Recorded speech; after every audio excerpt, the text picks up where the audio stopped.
Welcome to the Heavyweight Podcast.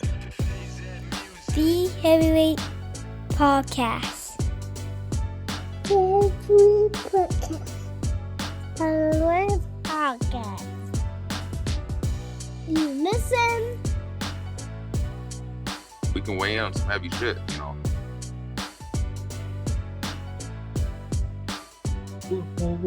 What's good? This is episode 48 of the Heavyweight Podcast. I'm your host, Moby-Thick. I'm here with these three guys. Go ahead and state your names. Shut up, McFly, a.k.a. Jesse the Barber's son. Kevin Wendell. That's what I got today. I'm Kevin Wendell. I feel like that. I feel, You feel mature today? yes. And we also have here with us. Geek 40, still your friendly neighborhood game master. A.K.A. the resident thick man. Oh man, You're not getting that Cheeks. down. This is nah. hey, I'm gonna drop a P.O. box in the bio so they can send you Hoochie Daddy shorts. And you gotta post them on the OnlyFans so we get our numbers up. How's your week, fellas? McFly? It was good. Enjoyed my vacation. How was that D-Land? Oh, don't say that. That's not right. That's not right. I had that one in the pocket for a long time. Nah. No. No. How did the kids enjoy the land, the happiest place on earth? They Happy for them. They enjoyed it, but it was expensive for me. You got it, ball out. No, I don't. No, I don't. Time to go back to work. Tawaka. Mr. Wendell? Week was good. More OSHA and videos. Trying to stay awake, looking through those and clickety click click click. Yes, doing the quizzes. But you know what? It's fine. I love it. And you know what? It's gonna be Father's Day by the time we air. So happy Father's Day to you niggas. Man, And I will be in Catalina. I had that shit shut up for the end, but thanks for ruining it. Oh, my bad, nigga. You can still do it. I'm Geek your week, Mr. Thick. Dungeon Master. Oh god. Sir Knight of Thickness. So my last game, I killed all my players. Wait, what? Damn. Dick? You are brutal, dog. Kind of shit. I warned them that this particular game was going to be difficult, and I don't think they really believed me. The nigga said, said everybody got to go. Sure. So you Everybody just gone.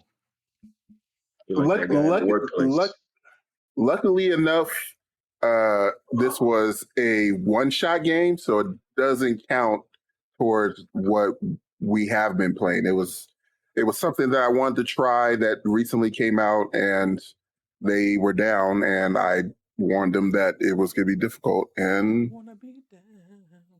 they got clapped. So it happens. What about you, Mr. Lethal? My week has been more of the same, sir. I have just waiting. I have a favorite bench I like to sit on now.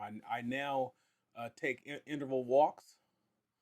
I'm getting a lot of steps in. My cardio is getting better by the day. I appreciate the job for it. I'm staying healthy while on the clock. You should get clean. I'm gearing up for I'm debating whether or not I'm going to do the same thing McFly did for my daughter's birthday, because now there's talks in the Gill house because we were supposed to trickle down effect. Yeah, we're supposed to take her this year, and I've been trying to I don't want to do it because I'm cheap. It's gonna get more expensive the more you wait. Because I was trying to just take her to Sesame Place. I was like, that's cheaper than Disneyland, but I might be vetoed. Because my daughter has. Let me tell you something. All you parents out there that thought it'd be cool to have kids in the summer, fuck these summertime birthdays. It's hot as shit. I'm not trying to be out in 105. Kids don't feel heat, but I do. Kids will run up and down all day at 105 feet, like it's not hot outside, and I'll be miserable, dying miserable. So this is that. Other than that, I've been peaceful, trying to see how I can spending this money. So, Keith, you triggered me. Huh? And was it, you made was me it the, real. was it the You shorts? made me extremely happy that I got out of my old job by talking about how you was killing everybody. Cause right What? before I left, Wait, what? there was a gentleman who was conversating, and he said this. Oh, so and so said that this to me, and he was being real disrespectful. So I pulled my notebook out and wrote down what he said. Yeah, I keep a little notebook when people disrespect me. And somebody was sitting there with me, and he went, Kevin, that's terrifying. This man has a Yeah. list. Yeah. I'm out. I'm out. I'm I out. was like, yeah. I'm out. Hell nah. Hey, don't I'm go out. disrespect him. He's gonna put you on the list. I am out. So Was that to see something say something? He gonna go to jail, huh? I mean, we don't know if he's gonna do nothing. Yeah, he can't say This nothing. this ain't Minority This guy Report. disrespected me. This ain't That Minority man has a Report. whole death note. Yeah. Yeah. So we're gonna get So, right into it, fellas. The first topic is knowing your worth as a man. Like knowing like, what you like knowing. Just a two-part. Knowing what you actually bring to the okay. table, and how You and don't how mean and like how. me? You can do that too. Anything, anything, anything you consider valuable. So So how do we determine that? that's the question. How do you determine your worth? How do you determine like in the world in the bank of McFly? How do you value yourself? What's funny is what I feel is my high worth. It might not necessarily be what I bring to the table to the other side. So like I can think Speak your that it's truth. dope that I'm lyricist. I'm a dope lyricist, or I'm dope that I have this ability to be creative or whatever. And they be like, motherfucker, that's not where I'm highlighting from you. I highlighted that you have a good job and benefits. So like for me, it's like, yeah, this is why I'm dope. And they're like, oh motherfucker, this is the reason why you bring something to the table. So I guess I have two sides, but what I value is worth to what I know the other side. So my logical side, like clearly this over here is what I know I bring to the table that's valuable. And then on the other side, this is what I think is dope. Are you gonna list those That's things off? thank you. You gonna list Because those I wasn't things? looking at it that way. Huh? You want to list those things off that you bring to the table? Uh, the ones I like or the ones that are beneficial to the other side? All of them. Just list them. All right. What I bring to that I think is dope for me is that I'm a dope lyricist. I'm creative. Um, I'm super funny. I'm perverted. Heavily. And I'm probably like the truest like honest friend you'll have as far as just trying to like be your friend. You forgot irritating. Oh, and I don't know if I think that's a good on the other side too. So then on the other side is I have a good job, stability, uh, mortgage, 401k, pension, good credit. Mortgage is a good thing. That's not good to me. Whatever, it's good debt. Penis, good penis.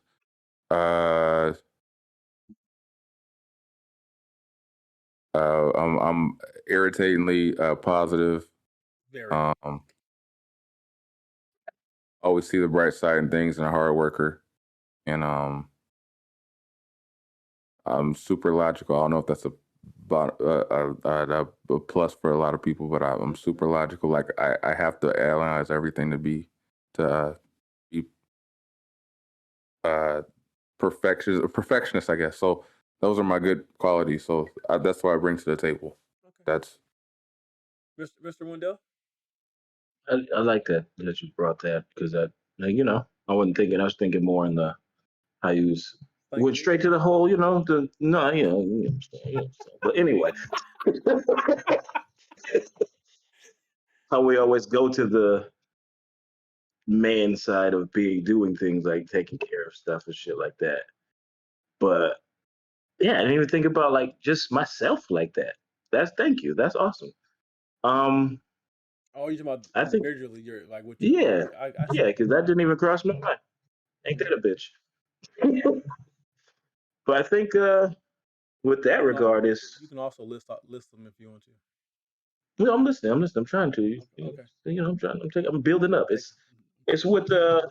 the way I see with deal with people. I guess like I think I have this ability to find the good in people and come to their level. I don't even want to say it their level. Like I could just I don't know. I'm just good with people. Like there's not too many people I come across that I can't level with. You know what I mean? And You ain't met my I think cousin. you'd probably be surprised. You'd probably be like, this nigga is talking to this nigga.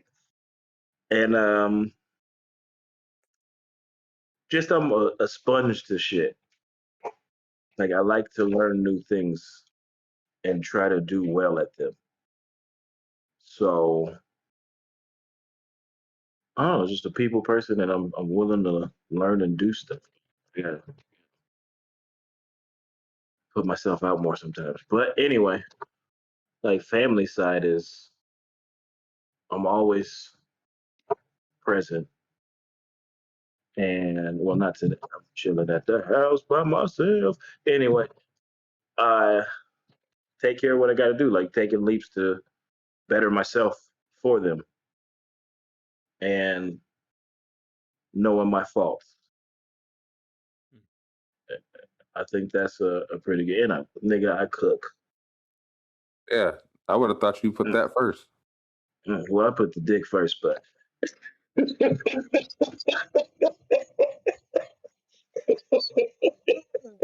Mr. Thickums, Who?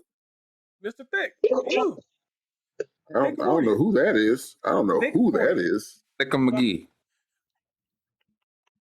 What I bring to the table? yeah, Um, dog. no, what is your evaluation of your work? What do you bring besides them hoochie that is covers? incredibly difficult to say with my current circumstances, but Why? Financial Why? is Yeah, always short term. that's relative. it definitely has not been short term for me. But um, Excuse me. Says the nigga I mean, that drives I the guess industry. for me, I at least how I perceive it, I Mm-hmm. definitely bring common sense, um, which I feel like is Not common. lacking. Yeah, it's definitely not common, not anymore. Um, uh, definitely, I'm definitely good. I definitely bring logic. I, uh, I take that back. So, well, Oh, no, no. I'm definitely logical, but I can be emotional. Um, but Be draking it. if the other side definitely needs that rock of uh, being able to logically Mm-hmm. think about stuff, be able to problem Oh, you took solve, my bad. be able to problem solve and stuff like that. That's definitely my forte. I can definitely problem solve when I want to or if I need to. A lot of the time, sometimes it works, sometimes it doesn't. Uh, I often call them schemes just because I like to think of myself as an evil mastermind at times. Um, but No, I'm kidding. I'm kidding. That's jail time. That's a lie. um, what else? I mean, though I am not much of a people person as I used to be, I still consider myself a pleaser. And I know for some that could be negative. I've definitely grown out of being so one side of being a pleaser that it's harmful, if that makes sense. Um, it's except for when it comes to family. For whatever reason, I haven't gotten over that hurdle yet, but that coming real soon. Um, I don't, I don't know. I feel like it. Like I want to say sex. I bring. Nigga. I mean, the previous two gentlemen I have bring. put their dicks on the table. I can definitely say I can bring some imagination to the bedroom. Well, you're a dungeon master. That should be a second nature. Oh, this nigga be coming in cloaks and shit. I said imagine it. I didn't say role play. I mean, never mind. No, it's out there now. You might as well admit it. Yeah. You just be coming in with just the robe and the hood on. Name is Thick Sporting Wood. Oh my God. Oh. You be coming in flying on your own pole. You know, see.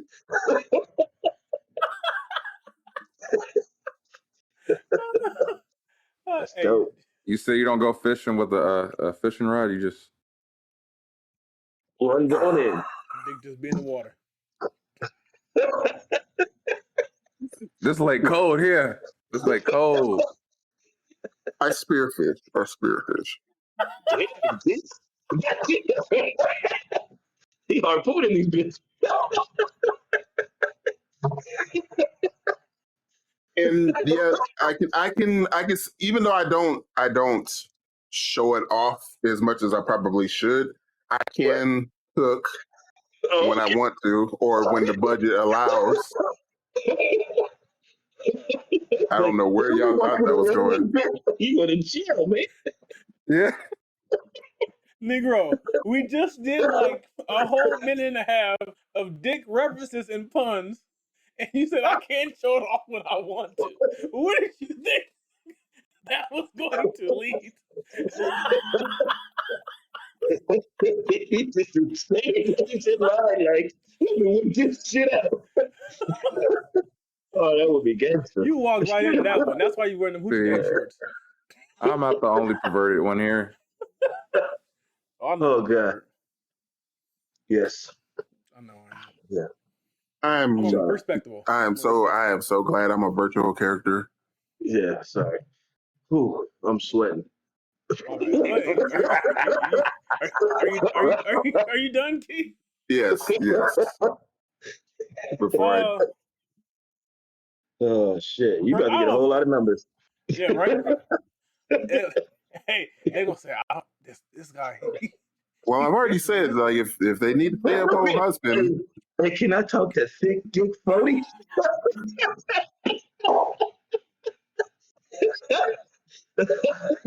Shit. Oh shit. Oh shit. I mean, for me, it's kind of I don't really have an answer.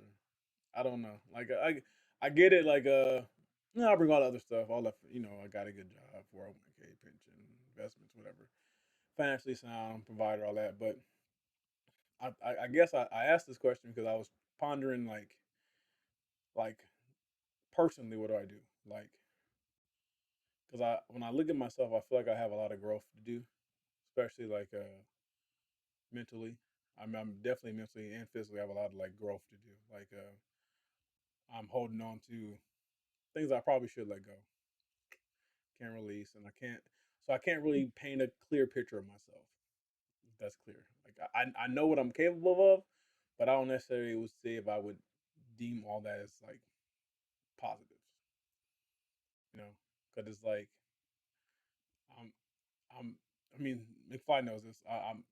I could have one mindset and then the wind may blow west and like, yeah, fuck it, I ain't doing it. Like, and I switch up. Like, We so, talked about yesterday. yeah.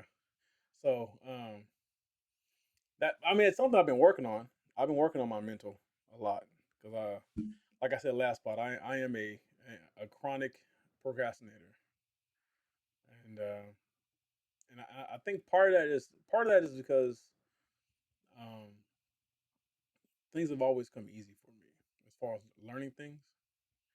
So I've always had the mindset of I'll get it done or I'll get around to it type deal.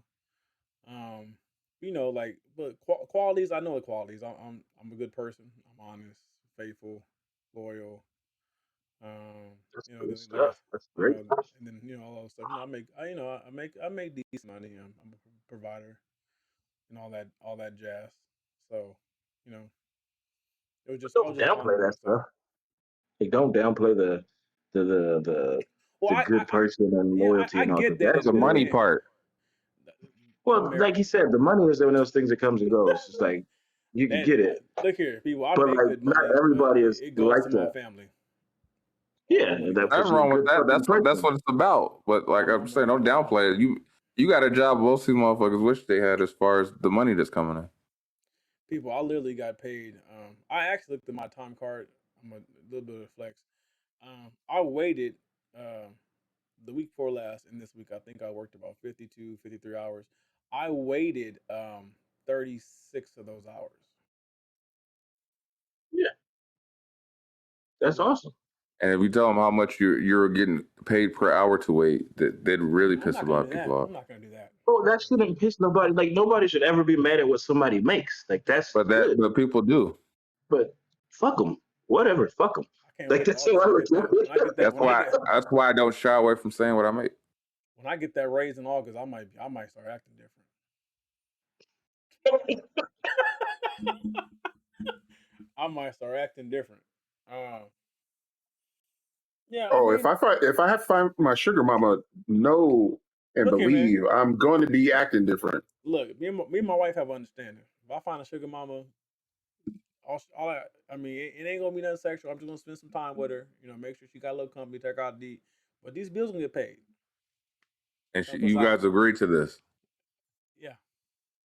So if Right? I ask her, she's gonna say you agreed to this. Don't You know ask. I'm going to ask her.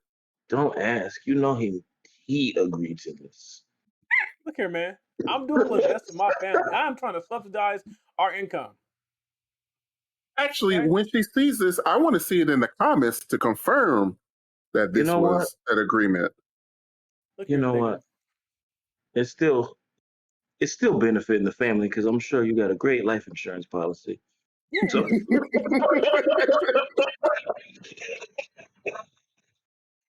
Yeah. Uh, Uh. So I guess moving on, we're going to transition into transitional trauma.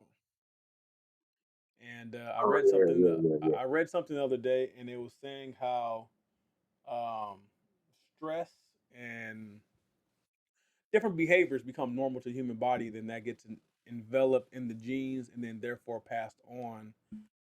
The whole sense of the father thing. And I guess my question to you guys is that can you guys relate to that? Can you see that like some of the norms of I don't know your father, your mother, your grandfather, grandmother, whatever, right, passed down, and now it's kind of like I mean outside we know that for a lot of colored people you have the high blood pressure, the hypertension, the diabetes. That stuff's kind of like genetics, genetically passed down. Um, but how does that play a role in you guys? genetic wise, Yeah, or just all Trauma you around. or already know how it plays a role in minds. I mean, I know, but maybe you want to tell people. I won't say I don't get into detail. Just say a lot of the health problems I have by my doctors, plural, has said it's all genetic based and not necessarily how I live, but how my genetics played a part. So I'm more prone to things because of my genetic base of my dad and mother, and both of them have bad health. So I didn't is get the that good lottery pick in genetics. so my question is, are we going into that? Or are we going into because you're saying trauma from what they've Yeah, it's carried kind of on? it's kind of That it's passed on trauma because it's not just like it's just not it's not just the physical ailment. It's also the mental aspect. So the bipolarism, schizophrenia, depression, anxiety, like that stuff carries through generations as well. The studies now Oh, saying that this is now can be passed through genes as well. but I feel well, yeah, like I thought that was when always, but when the sorry. question was asked, my mentality took it straight to like we were talking about with Kendrick Yeah, last episode, yeah. as far as the generational traumas, like how your parents raised you and you got That's what I stuck in went that to. frame of mind, like It's me all it's growing all up it's with my all dad it's and all similar. how he was growing up, that I still deal with those things, and I'm trying to break out of thinking like how my dad did raising me, because those things were setbacks in the long period with kids, like growing up with kids. So like when I was growing up, it was my dad's mentality was a certain way. So now I'm trying to break that mentality as far as how he used to act with certain situations. So yeah, it's very traumatic, and it did affect me in a lot of ways. And I Yeah, do pinpoint them and go, yeah, my dad probably shouldn't have did that with me growing up. Now it's like something that I'm so used to it. I'm trying to make sure when I catch it, I'm not doing it to my kids.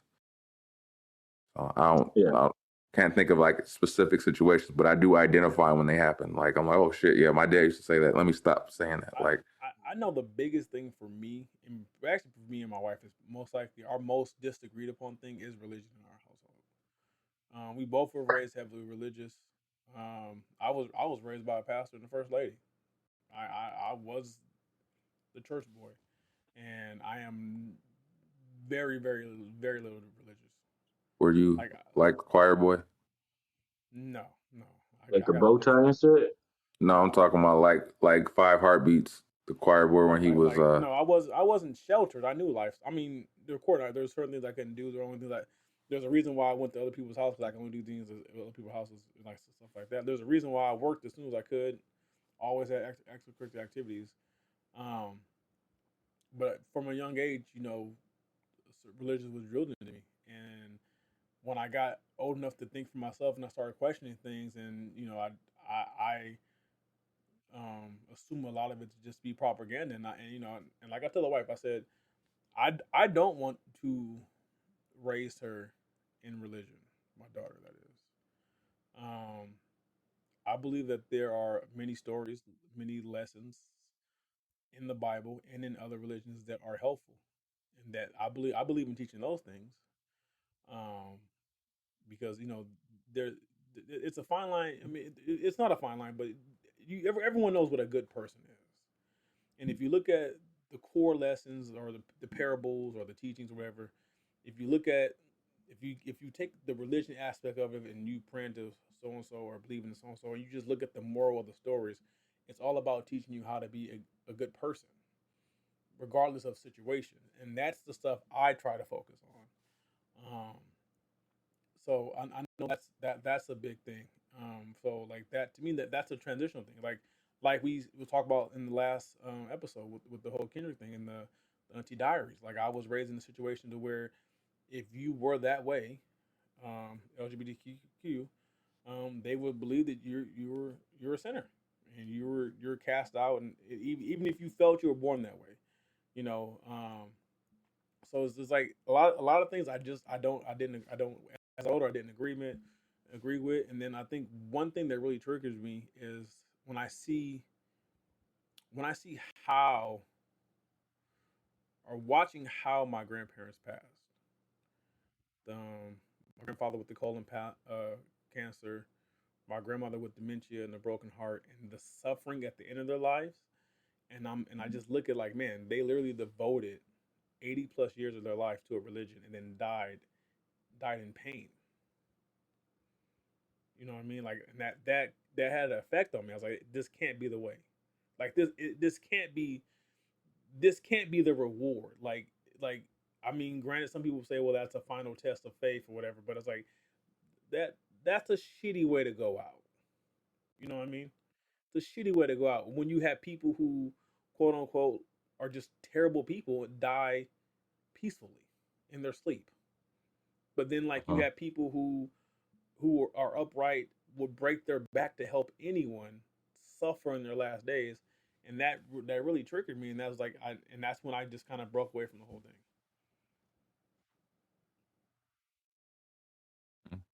That's understandable. Um, I don't know if I have too many other traumas. Like I think I've seen the like this, the drinking and stuff. I've I don't have that as an issue, luckily. Um, a drink, but I don't. I can drink half a beer and be like, I'm done. I don't want this shit. The raising with the kids. Uh, some of the things, like you said, you catch yourself saying, it's like, I don't want to do that. I want to try to do things differently a little bit. But I think the thing for me was leaving. That's how I broke a lot of that shit. Like just leaving.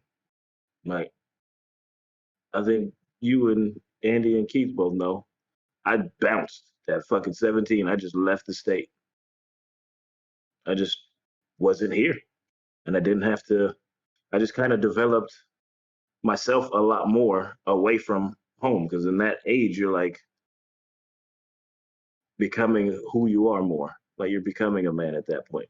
So I did those things away from where all the traumas were.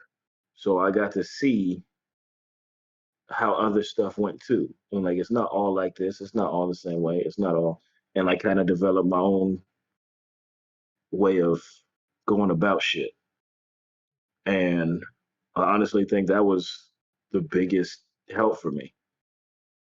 Like so many different walks of life that I saw, and I was just like, damn. I, at some point, some places you think are greener on the other sides, and you go into these people's houses and shit, and you're like, fuck no, y'all just a little more better off. You know what I mean? But this shit is still traumatic in this house. I will say So it that. kind of made me my fault. I'm sorry. I would No, say you at 19, I kind of isolated. That's actually when I started um the whole distancing myself from family. Um, I would see my grandparents. That was pretty much it. Um, my grandfather passed when I was 21. So then it was just grandmother, and then she passed when I believe I was 23 or 24. Actually, I had just turned 24. Um, so pretty much after my grandmother passed, it was like outside of my brothers and sisters, I wasn't fooling with anybody anymore. Because you know how it is in families. Once the matriarchs are gone, everyone goes their separate ways, and new matriarchs are develop, and you have your subsets. And so it was easier for me to isolate, and I just realized like I, I I mean I dealt with a lot of BS from family, like a lot of lies. People telling my grandmother I was drunk, I was on drugs, I was strung out, I was doing this, and it was funny. Like people knew all these things about my life, but never talked to me. And this was before Facebook. This is when this is when MySpace was the most popular thing, you know. And it's like, how do you know so much about me? You don't even know where I live. You know what I mean? So, and it's just like at that point, like I remember telling my wife like I just don't understand why people are just making shit up to fix their narrative. And I think that's really where my resentment and just mistrust of people in general, not just family, just people in general started. And that's kind of like, I guess I kind of broke away from that. And I just had a whole new mindset. And I just had the mindset of anybody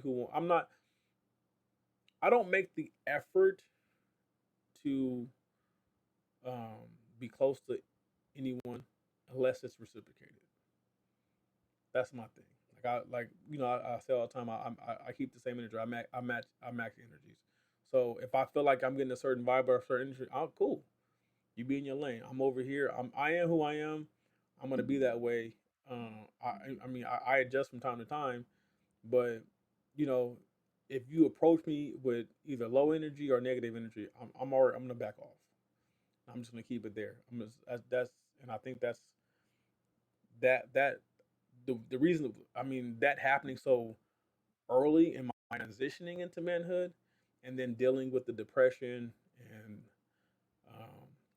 the anxiety and all that stuff of being out by myself, the depression of losing my grandparents and not knowing which way to go in life because to be 24 and lose everything you looked up to, everything you modeled after, like that, like especially in like that time of life, it's like it was rough. It was actually it wasn't even 24. I was 22 when my grandma passed. So it was like just that whole thing there, like it just kind of threw the scale, and it made me jaded towards people in a way, and it really made me more of an asshole than I naturally was, which I had to be that way to protect my feelings.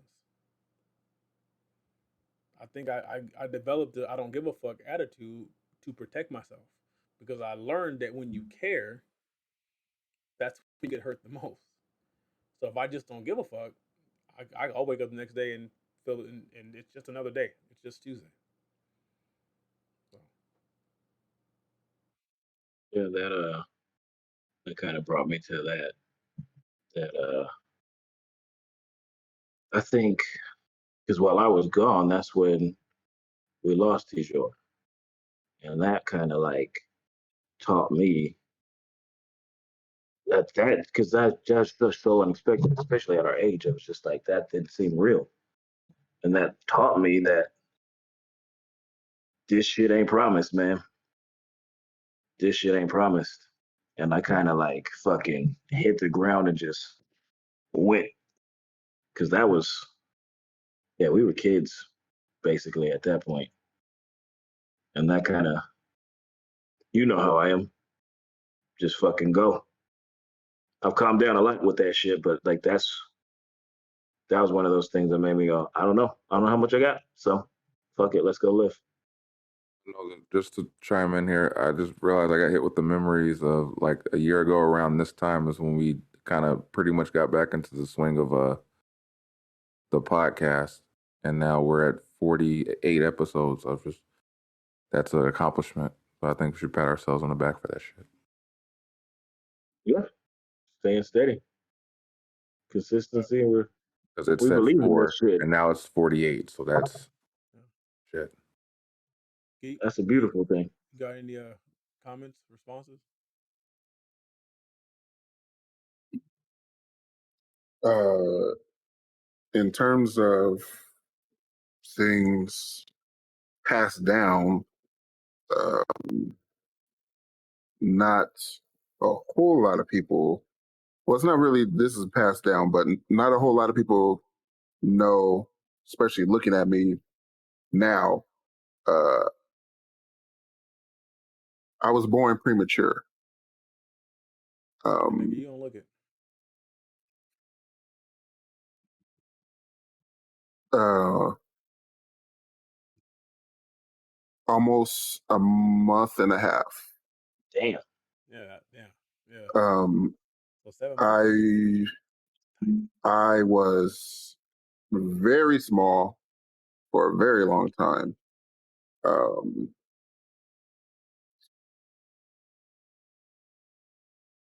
when it comes to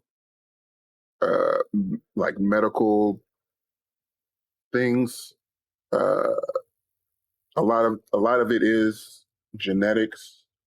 Um, quite a few people in my family have the typical high blood pressure, diabetes. Unfortunately for me, I'm the youngest in the long generation to get hit with it. Um, some of it is genetics. Uh, some of it is definitely lifestyle, and I can definitely point to uh, a time period um, where like where I know I fucked up and it happened essentially. Um, uh, um, I know I have a couple of traits that have been passed down that are not the best. Uh, and when I say I love to argue, I don't really love to argue, but I can argue, and I definitely know I've gotten that from my mother. Um, my ability to kind of turn myself off when it comes to certain things. I definitely know I got that from my dad. And at least now that I'm older, I can kind of recognize when I'm falling into uh, any one of those habits, um, especially when it comes to relationships. Um, there's times where, and I definitely know I got this from my dad, there's times where I always feel like I'm right. And I have to either fight that urge or at least step back and be like, you can't, you can't, there's a way to approach things like that. You may be right, but there's sometimes, there's times where it can come off very negative, and you might not be able to see that in the moment uh, unless it's pointed out to you. But I know I've gotten at least a little better at catching myself before something like that happens. Um, I know. Well, it's funny to me. It's not really funny, but uh, another trait that I know that's been passed down is I definitely have a problem with authority. And I definitely know I got that from my mom. I know I've probably taken it way further than her. Um, don't tell me what to do because I feel that I have the option to do something. Um, and there's definitely many stories where I have gotten in trouble growing up because I have that mindset where you can ask me to do something, which feels even if the way you ask is really just kind of tricking me into doing it, that's fine. But you trying to tell me to do something that odds are I'm probably gonna try to do the opposite or unfortunately self sabotage because you don't force me to do anything. Um, Get it? Pushing posters if you're looking for work. hmm? Oh, yeah. Oh, and see, and the reason why I brought up that problem of authority, I honestly believe that's one of the reasons why uh, I don't know if I'm cut out for like a normal 9 to 5 with a manager Yeah, or man. whatever because You're grown. If huh? if the So you're check grown. if the check is The worth it, problem is you'll be cool. the check has never been worth it for And me. that's the problem. Um, but then again, I've always worked to survive. There's never been really an opportunity for me to uh, work where I'm getting some type of, I don't want to say enjoyment, but uh, a feeling of purpose wherever I'm at. I'm just there to do my hours and get my check, if that makes sense. Hmm? Huh? I What? said you could jump in the hydrogen game, dog. What up? This nigga recruiting. Um, Right. so I mean, Kevin had talked about, or Andy and Kevin talked about the whole parenting thing. So we're the next topic is we're talking about is gentle parenting, and you guys' thoughts on that. I mean, we're trying that, and boy, it is rough. Would you care to elaborate one more time again? Because Gentle, I don't. gentle parenting is, in a nutshell, is treating your children as if they're as if they're Uh, allowed to yes. have their feelings and their emotions. That they're a person. They're allowed to have opinions, and it's not what we were born with. The you do what you're told. Don't talk back. I don't care how you feel. Type just where I'm the authority here.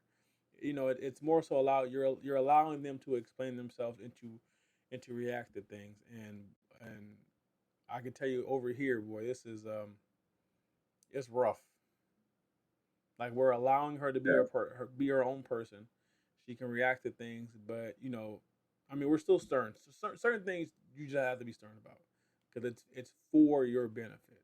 It may not be what you want to do, but it's for your Yeah. benefit. But you know, um, and it's a lot of I'm not gonna say reasoning, but it's a lot of what I'm not used to doing. It's a lot of explaining. I'm telling you this because it's a lot of that. And so it's not just saying, hey, you can't do that. It's you can't do this because these are the potential dangers. You can't do this because we have this plan. We can't go here today because it's so. Um, and I know that it's hard because it's like I'm breaking my own mindset in parenting because I'm like, hey, look here. If I say sit down, sit your ass down. But it's like, hold on, I need you to sit down because we're doing like it's all about Yeah. apparently it's like it's how you're phrasing things. It's not talking with the aggression. Um, and it's it's trying to have her be more comfortable so that she I can see the potential benefits in the long run so that when she gets older, when she is a teenager, she will feel more comfortable coming to us and discussing things that she probably normally wouldn't, you know. So, what do you fellas takes on that? I'm doing shit that I never thought I would ever do in my life. I'm doing a lot more timeouts. I never thought timeout would be a thing, but it's a thing, and it's been effective. It's weird. There's no I'm all for them having their own voice and all that, but I'm not that talking back shit. Mm. No, couldn't. Don't allow it. Like I said, My but favorite word, I'm my boy. favorite word growing up was why. I try not to get too far because I understand the emotional snaps and things. They don't even know how to control it. So I've done a lot more timeouts when it gets to that, and then I'm just like, you just sit over there until it's and like I don't give a time. I'm like, we're gonna wait till this shit is over because you get yourself together. Timeouts hurt like seem to affect them more than if you did whip them. I noticed with timeouts for me, it seems like it's torture for them. Yeah, Yeah, it is. Like it's worse than the whipping. It's like, oh my god, just don't put me in timeout. It's like that's worse. yeah. I didn't Yeah. understand, and then it's like, I'm like, now do your 10, count to It, tens, and it's all it. whatever, and then now we'll talk. And you See, have to understand why you went to timeout. the thing that we do now is we put her in timeout, and then what I do is if she'll go to the corner and she thinks, okay, I'm gonna go here, I'm gonna play, I'm gonna find some play with, and I say, hey, the longer you play, the longer you sit there. Like you're not supposed to have fun. And the other day, um, I made her stand. Normally she goes and sits in the corner. I said, now stand up this time. Oh, she had that. Then she wanted to, now I'm ready to listen and talk it out. And it's like so she's a we don't do the talk back. Um, so like everything isn't a question. There are some demands because everything can't be everything's not negotiable. So and you've seen how my daughter act when I tell her to do something. Like she may whine about it, but she's gonna Don't do it. do what the hell I say. What I do. You seen how she acts. So even like at the party when she was like they're playing in the dirt, like she knows, she knows, she knows. So and that's why I think um, what I've noticed is that I don't know if you guys noticed too, but it seems like it almost hurts her when she feels she's disappointed me. She has like some self hurt there. So I think I I see mean, it more effective. Sorry, is in my teenager because that is when they have a lot more of who they are. They're still trying to figure themselves out, but it's like, yo, you got to talk. Like, I don't know what the hell you got going on?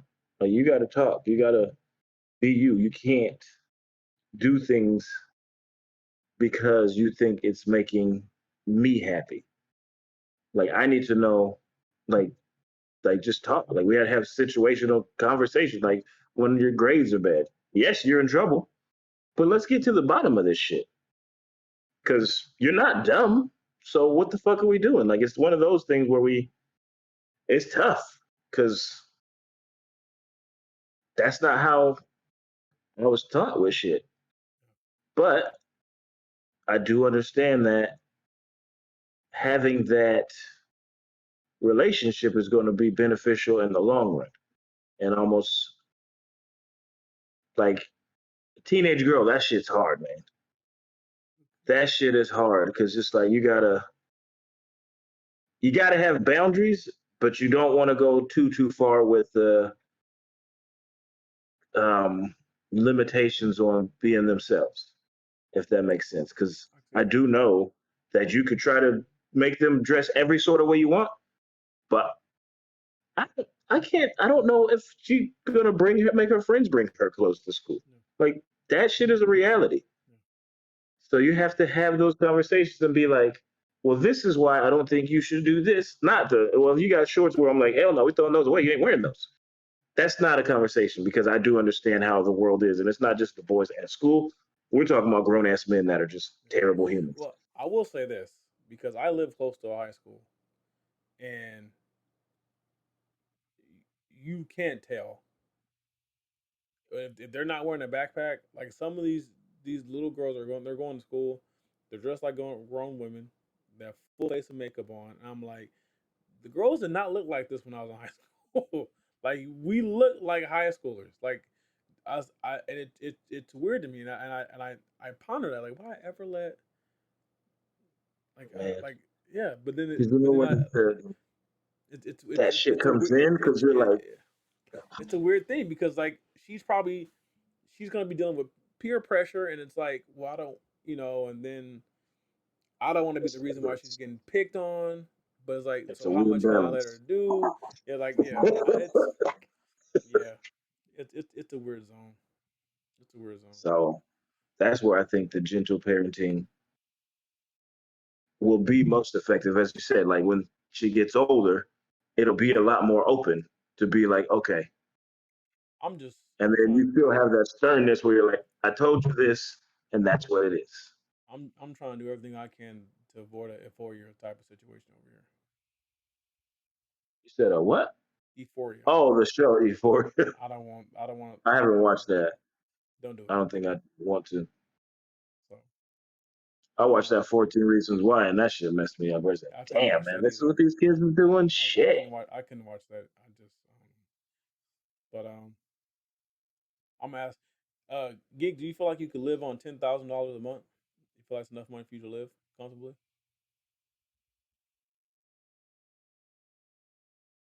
Did you leave? Gig, Wait, Yes, what? man. My bad. Mr. Thick, do you feel that 10,000 a month is enough for you to live on comfortably? Uh, comfortable? Yes. How I can work money? Yes. Okay. Well, so what's your take on this young lady that said the 10,000 a month was not enough for her? That she's an adult and she has adult expenses. What the hell? Where she live? Beverly She Hills? she is trying to live a lifestyle that's beyond her means. Hmm. That's beyond most people's means, and that's not saying like a person's not bringing in the money to like be able to live that way. It's more she's trying to keep up with the Joneses. You keep up Uh, with the Joneses. Like, what the hell are you doing though? I will say this: 10,000 a month single is more than enough. More than enough. Yeah, 10,000 a month for a family of 5 or 6. you can You're gonna make that stretch shit it. work. You can make You it can make that work, shit but work it's gonna be and stretching. be fine. No, It's, you don't have to but stretch it. for a single person, that's more than enough. First of all, your ass gonna get raped in taxes anyway. right. You gonna Single. want them kids. You gonna want them kids. Yeah. McFly, your thoughts? Is 10,000 a month enough for you?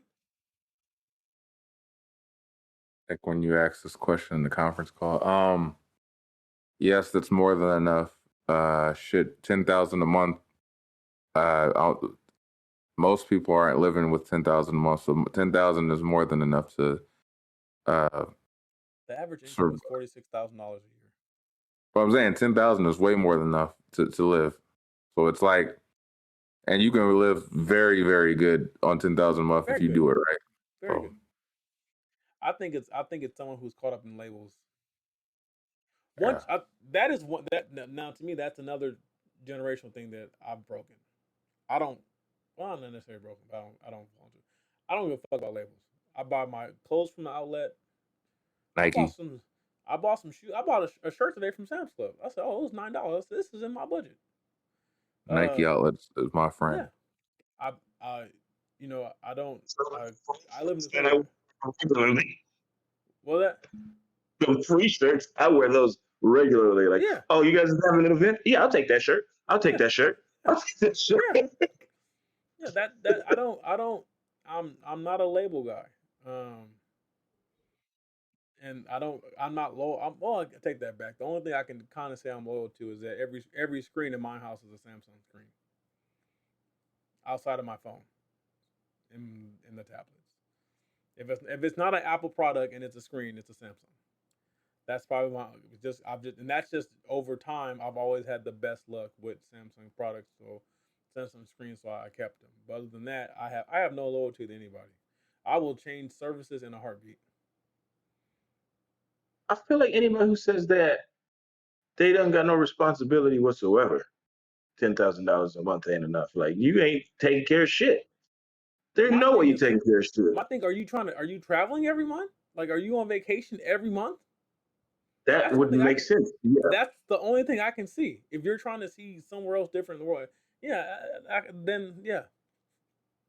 But she was a young single woman, and I'm yeah. like, Like I can't where are even. you working outside of a tech job at your age where you're going to make this much money? And if you're working at a tech job, you don't have that much time off. I was gonna say there's some industrial shit, but you ain't got no time off. You ain't got no time off. You ain't got no time off. It's I don't know. He's I'm just crazy. this I don't this want to one say crazy. this I this don't mean one in a mental state. this kind of triggered me because it goes back to the other young lady that said that she wouldn't date a guy who made 100,000 a year because 10,000 a month is 120,000 a month. So are they saying that 120 is the base? For for who? Because if you ain't making 120, then why the hell am I talking to you? Why I gotta make 120 if you ain't making 120? Right? See, there is a thing. This is a true thing that there is a thing that higher earning black women, there aren't that many black men available to them, or Cool. or men in general. Let's not say black men. Higher wage, higher earning women. There's not that many men that they would deem, um, partners. Uh, so they normally tend to date down. That is a thing. But they shouldn't even But consider I it like think, that. but I think that's a thing between all high earners. I don't think that matters whether you're a woman or a man. Because, like you said, I mean, I could go find a woman right now that makes what I make, but it's not a lot of them. You know what I mean?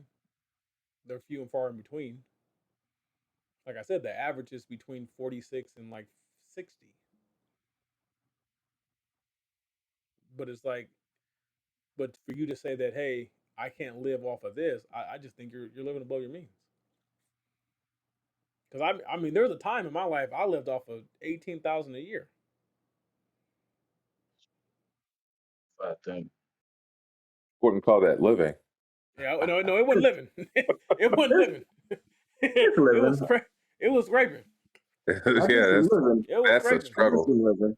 It That's was a scraping. struggle. It's still I'm talking living. about.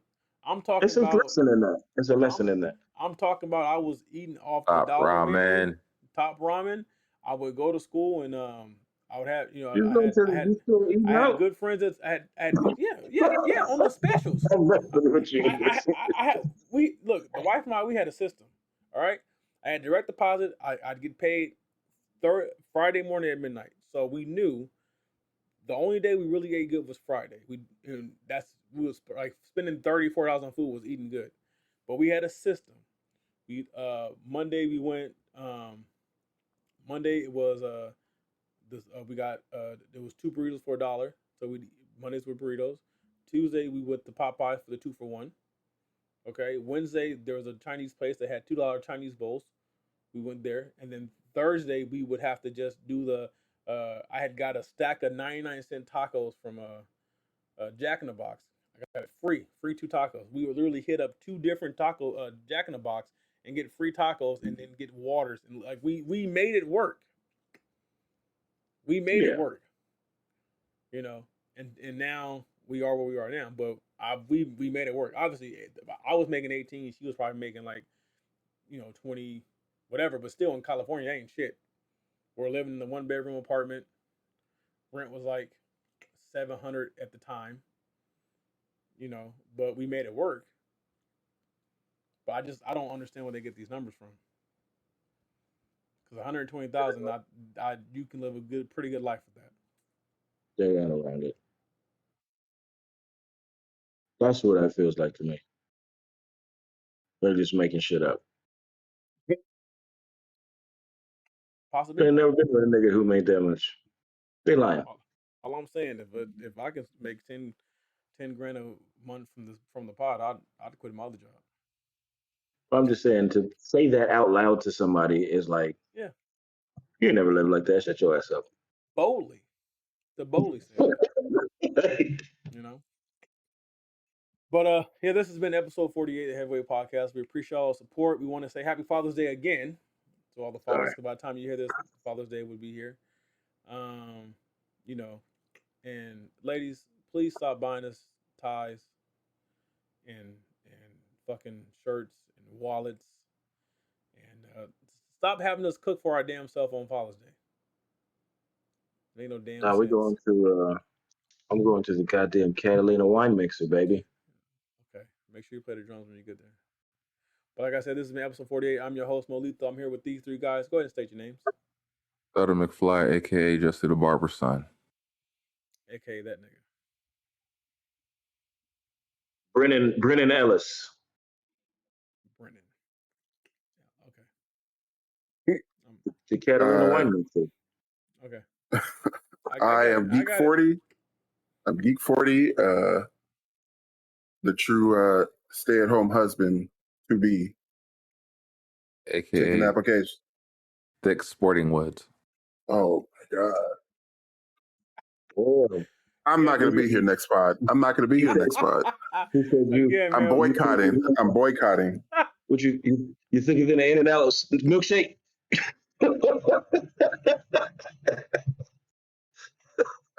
I'm gonna have words. I'm gonna have words for the person I'm blaming for this. That's all I'm gonna say. Again, man, we appreciate all the support. Started go let them know real quick before we get off. July 20th. July 22nd, Friday, July 22nd. The venue is the venue in Grand Terrace. Kevin Wendell will be doing stand-up. It's going to be hosted by Brett as is. There's Diesel performing, and I will be headlining instead of McFly. It's going to be a good show. And we are out. We appreciate y'all. We'll see you next time around. Peace. If you can hear the sound of my voice, you're a real one for sticking to the end. Just want to thank you again for listening, and stay tuned for the next episode. 40 out.